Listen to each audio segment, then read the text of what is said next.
പാലക്കാട് ജില്ലാ ആശുപത്രിയിലെ ചികിത്സാ പിഴവിൽ കാരണം വിശദീകരിക്കാനാവാതെ ജില്ലാ ആശുപത്രി സൂപ്രണ്ടും ഓർത്തോ വിഭാഗം മേധാവിയും. വളരെ അപൂർവമായി സംഭവിക്കാവുന്ന സങ്കീർണത സംഭവിച്ചു എന്നാണ് സൂപ്രണ്ട് ഡോക്ടർ ജയശ്രീ പറയുന്നത്. രക്തയോട്ടം നിലയ്ക്കാൻ കാരണം എന്ത് എന്നത് വ്യക്തമല്ലെന്ന് ഓർത്തോ മേധാവിയും കൈമലർത്തി.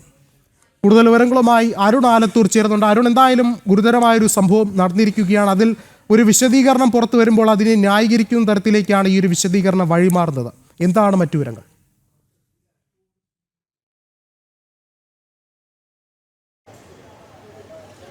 തീർച്ചയായിട്ടും അത്തരത്തിൽ തന്നെയാണ് ഈ പാലക്കാട് ജില്ലാ ആശുപത്രിയിലെ സൂപ്രണ്ടും അതുപോലെ തന്നെ ഓർത്തോ വിഭാഗം മേധാവിയും ഉൾപ്പെടെയാണ് ഇന്നിപ്പോൾ വാർത്താ സമ്മേളനം നടത്തിയത്. ഈ വാർത്താ സമ്മേളനത്തിൽ എന്താണ് ഈ കുഞ്ഞിൻ്റെ കൈ മുറിച്ചു മാറ്റുന്ന തരത്തിലേക്കുള്ള സങ്കീർണതകളിലേക്ക് വഴിവെച്ചത് എന്നുള്ളത് സംബന്ധിച്ച് ഒരു കാരണവും ഇവർക്ക് പറയാൻ കഴിയുന്നില്ല.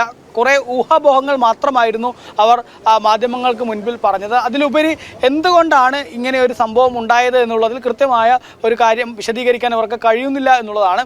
പ്രധാനമായിട്ടും ഇവർ ഈ കുടുംബത്തിൻ്റെ വാദങ്ങൾ ഉൾപ്പെടെ തള്ളിക്കൊണ്ടാണ് ഡോക്ടർമാർ ഇപ്പോൾ ഇന്ന് രംഗത്തെത്തിയിരിക്കുന്നത്. അതായത് ആ ഒരു 9 വയസ്സുകാരിയുടെ കുടുംബം പറഞ്ഞിരുന്നത് കുഞ്ഞിൻ്റെ കയ്യിൽ ആ വീണ സമയത്ത് തന്നെ മുറിവുണ്ടായിരുന്നു, രക്തം വാർന്നൊലിക്കുന്ന തരത്തിലാണ് കുട്ടിയെ ആശുപത്രിയിൽ കൊണ്ടുപോയി പ്രവേശിപ്പിച്ചത് എന്ന് പറയുന്നുണ്ട്. അതിനുശേഷം 24-ന് കാണിക്കുന്നു പാലക്കാട് ജില്ലാ ആശുപത്രിയിൽ, 25-ന് വീണ്ടും കാണിക്കാനായിട്ട് പറയുന്നു.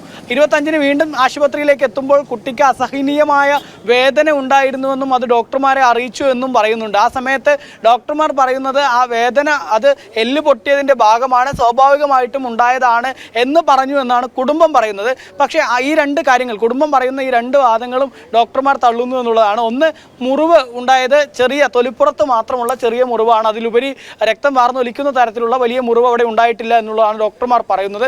രണ്ടാമതായിട്ട് അവർ പറയുന്ന കാര്യം എന്നുള്ളത് ഈ കുഞ്ഞിനെ സംബന്ധിച്ചിടത്തോളം വേദനയോ മറ്റു കാര്യങ്ങളോ ഉണ്ടോ എന്നുള്ളത് ഡോക്ടർമാരോട് പറഞ്ഞിരുന്നില്ല എന്നുള്ളതാണ് രണ്ടാമത്തെ കാര്യമായിട്ട് പറയുന്നത്.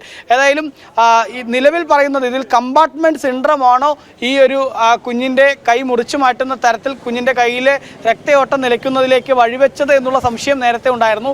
കമ്പാർട്ട്മെൻറ്റ് സിൻഡ്രോം അല്ല ഇതിന് കാരണം എന്ന് അവർ കൃത്യമായിട്ട് പറയുന്നുണ്ട്. അതിനവർ പറയുന്ന കാര്യം പ്ലാസ്റ്റർ ഇട്ടത്, ഈ കുഞ്ഞിൻ്റെ കയ്യിൽ മുഴുവനായിട്ട് പ്ലാസ്റ്റർ ഇട്ടിരുന്നില്ല, ഒരു ഭാഗത്ത് മാത്രമാണ് സ്ലാബായിട്ടാണ് പ്ലാസ്റ്റർ ഇട്ടിരിക്കുന്നത്. സ്ലാബായിട്ട് പ്ലാസ്റ്റർ ഇടുമ്പോൾ സ്വാഭാവികമായിട്ടും അത് കൈ നീരോ മറ്റോ നീർക്കെട്ടോ മറ്റോ ഉണ്ടാവുകയാണെങ്കിൽ കൈ വികസിക്കുന്ന സാഹചര്യം ഉണ്ടാകും. അതുകൊണ്ട് തന്നെ പിന്നീട് ആ കുട്ടിക്ക് ഇത്തരത്തിൽ കമ്പാർട്ട്മെൻറ്റ് സിൻഡ്രോമോ മറ്റോ ഉണ്ടെങ്കിൽ ഉടൻ തന്നെ അത് തിരിച്ചറിയാൻ കഴിയുമെന്നാണ് അവർ പറയുന്നത്.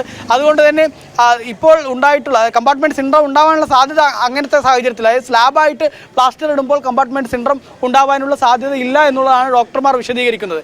എന്നാൽ അതിനപ്പുറം എന്തുകൊണ്ടാണ് ഇങ്ങനെ ഒരു സംഭവം ഉണ്ടായത്, ഈ കുഞ്ഞിൻ്റെ കയ്യിലേക്കുള്ള രക്തയോട്ടം നിലയ്ക്കുന്നതിലേക്ക് വഴിവെച്ചത് എന്ന് ചോദിക്കുമ്പോൾ അതിന് ഒരു വ്യക്തമായ മറുപടി അവർക്ക് ഉണ്ടാവുന്നില്ല എന്നുള്ളതാണ്.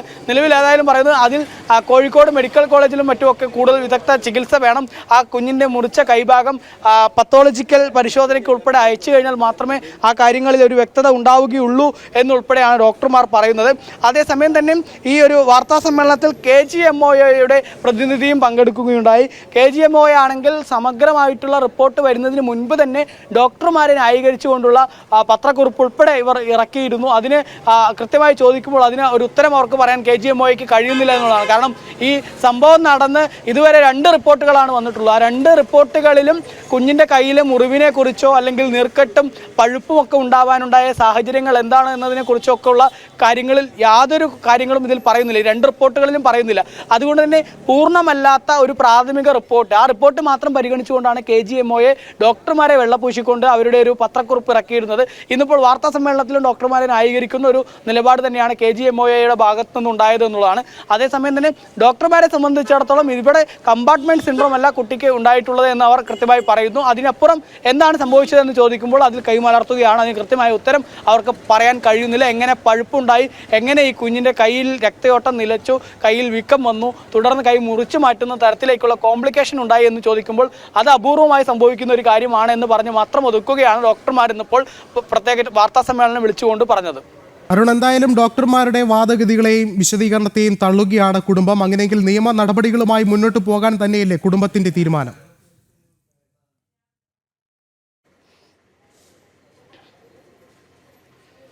തീർച്ചയായിട്ടും കുടുംബത്തിന്റെ ഭാഗത്തു നിന്ന് ഈ വിഷയത്തിൽ തങ്ങൾക്കൊരു നീതി വേണമെന്നുള്ള ഉറച്ച ആവശ്യത്തിലാണ് ഉള്ളത്. അവർ നിയമപരമായി മുന്നോട്ട് പോകാനുള്ള തീരുമാനത്തിൽ തന്നെയാണ് ഉള്ളത്. കാരണം തങ്ങൾ കൃത്യമായിട്ട് തന്നെ കുഞ്ഞിനെ കയ്യിൽ നല്ല അസഹനീയമായ തരത്തിലുള്ള വേദനയുണ്ടായിരുന്നു എന്ന് 24-ാം തീയതി ആദ്യം ആശുപത്രിയിൽ വന്നപ്പോൾ പറഞ്ഞു. അതിനുശേഷം അന്ന് പ്ലാസ്റ്റർ ഇട്ട് നൽകി. പിന്നീട് 25-ന് വന്നപ്പോഴും കൃത്യമായിട്ട് തന്നെ വേദനയുണ്ട് എന്ന് പറഞ്ഞു. വേദനയുണ്ട് എന്ന് പറഞ്ഞപ്പോൾ ഡോക്ടർമാരുടെ ഭാഗത്തു നിന്ന് കൈ ഒടിഞ്ഞാൽ വേദന ഉണ്ടാവും എന്ന് പറഞ്ഞ് തിരിച്ചയക്കുകയാണ് ചെയ്തത് എന്നുള്ളതാണ് കുടുംബം പ്രധാനമായിട്ടും ഒന്നായി പറയുന്നത്. മറ്റൊന്ന്, കുഞ്ഞിൻ്റെ കയ്യിൽ മുറിവുണ്ടായിരുന്നു എന്നുള്ളതാണ്. അങ്ങനെയെങ്കിൽ ആ മുറിവിൽ നിന്ന് രക്തയോട്ടം നിലയ്ക്കുന്ന തരത്തിലേക്ക് കാര്യങ്ങൾ സങ്കീർണതകളിലേക്ക് കടന്നതാണെന്നുള്ള സ്വാഭാവികമായിട്ടുള്ള ചോദ്യം ഇവിടെ ഉയരുന്നുണ്ട്. പക്ഷേ അവിടെ ഡോക്ടർമാരുടെ വിശദീകരണം എന്നുള്ളത് ആ മുറിവ് അത്തരത്തിലുള്ള ആഴത്തിലുള്ള മുറിവോ മറ്റോ ആയിരുന്നില്ല, അത് ഒരു തൊലിപ്പുറത്ത് മാത്രമുള്ള മുറിവായിരുന്നു എന്നുള്ളതാണ് ഡോക്ടർമാർ പറയുന്നത്.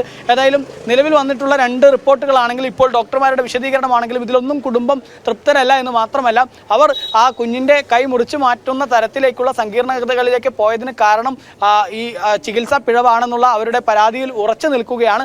മാത്രമല്ല, ഈ തുടക്കഘട്ടത്തിൽ, അതായത് നമ്മൾ ഈ വാർത്ത ആദ്യം പുറം ലോകത്തെ അറിയിക്കുന്ന സമയത്ത് ഈ കുടുംബം നമ്മൾ ജനം ടിവിയെ സമീപിക്കാനുണ്ടായ സാഹചര്യം എന്ന് പറയുന്നത് പോലും കോഴിക്കോട് മെഡിക്കൽ കോളേജിൽ നിന്നുള്ള ഡോക്ടർമാർ ഈ കുടുംബത്തോട് കൃത്യമായി പറയുന്നു, തുടക്കത്തിൽ ജില്ലാ ആശുപത്രിയിൽ നിന്ന് നൽകിയ ചികിത്സയിലെ പിഴവാണ് ഇങ്ങനെ ഈ കുഞ്ഞിൻ്റെ കൈ മുറിച്ചു മാറ്റുന്നതിലേക്ക് വഴിവെച്ചത് എന്ന് കോഴിക്കോട് മെഡിക്കൽ കോളേജിലെ ഡോക്ടർമാർ പറഞ്ഞതിന് ശേഷമായിരുന്നു അവർ പിന്നീട് നമ്മൾ ജനം ടിവിയെ ബന്ധപ്പെടുന്നതും ഈ വാർത്ത ജനം ടിവിയിലൂടെ പുറം ലോകം അറിയുന്നതും എന്നുള്ളതാണ്. അതുകൊണ്ട് തന്നെ സ്വാഭാവികമായിട്ടും കുടുംബത്തെ സംബന്ധിച്ചിടത്തോളം ഈ പരാതിയിൽ ഉറച്ചു നിൽക്കുകയാണ്. അവർ നിയമപരമായി മുന്നോട്ട് പോകും എന്നുള്ള ഉറച്ച നിലപാടിൽ തന്നെയാണ്.